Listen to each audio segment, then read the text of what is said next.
आता अंबादास दानवे यांनी थेट आरोप केलेले आहेत आणि स्वतः अजित पवारांनी या सगळ्या प्रश्नांचा खुलासा करावा असं म्हटलेलं आहे। कुठल्या प्रश्नाचा काय आरोप केला? उपस्थित केले होते की सुनील टिंगरे मध्यरात्री त्या पोलीस ठाण्यात कशासाठी गेले, इतरांच्या वेळी देखील तुम्ही असेच जातात का आणि प्रकरणाची माहिती फोनवर घेतली जाते अनेकदा अशा वेळी, यासाठी थेट ठाण्यात कोणासाठी आणि कशासाठी गेले होते? शेंगा खाऊन टरफलं लपवण्याचा हा प्रकार आहे।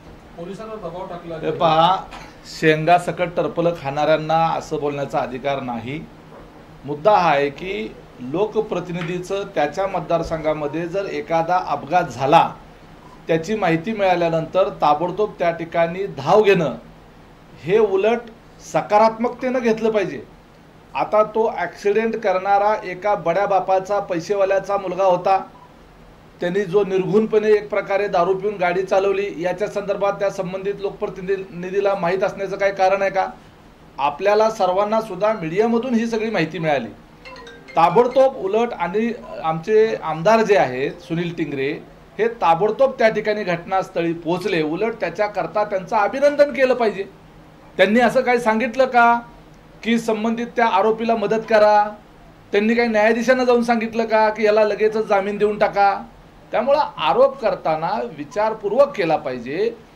पोलिसांनी जी काही कलमं लावली या विषयाच्या संदर्भात जी सर्वात कठोरात कठोर कलमं जी आहेत ती आपल्या मीडियामध्ये बातमी समजण्याच्या अगोदर ती कलमं लावली गेली होती।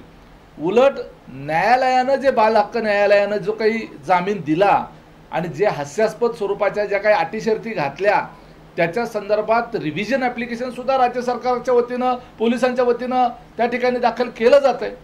त्याच्या मुलाच्या पालकांना देखील अरेस्ट करण्यात आलेली आहे, शोधून काढलं त्यांना 2 दिवसात।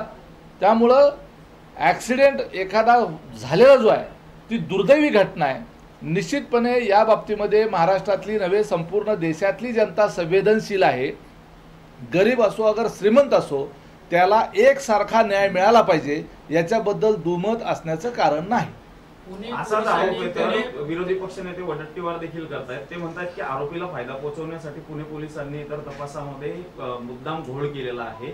पहिल्या FRI मध्ये तर योग्य कलमे लावली गेली नाही, त्याचमुळे तर हा त्याला तर जामीन मिळाला आणि त्याला थोडी तटपुंजी अशी शिक्षा देऊन त्याला सोडण्यात आलं।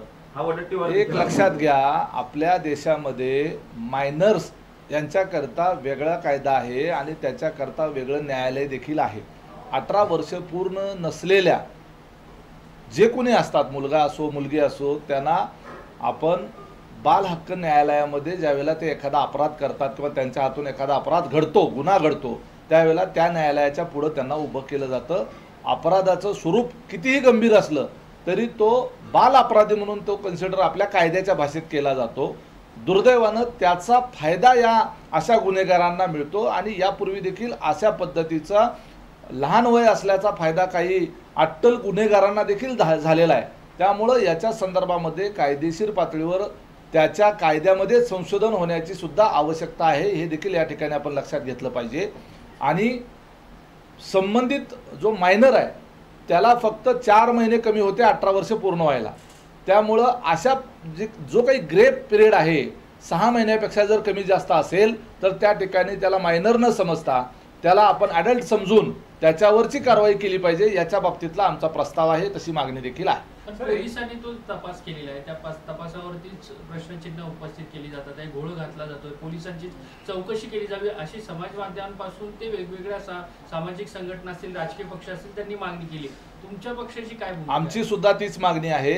या संपूर्ण प्रकरणामध्ये कुठल्याही स्तरावर कुठल्याही पातळीवर जर पोलीस यंत्रणेकडून कुठलाही हलगर्जीपणा झाला असेल किंवा जाणीवपूर्वक आरोपीला मदत करण्याच्या करता खालच्या अधिकाऱ्यापासून खालच्या कर्मचाऱ्यापासून वरिष्ठ स्तरापर्यंत कुणी मदत जर केली असेल तर त्याला ताबडतोब तशा कर्मचाऱ्याला निलंबित केलं पाहिजे, त्याची पोलीस दलातून हकालपट्टी केली पाहिजे।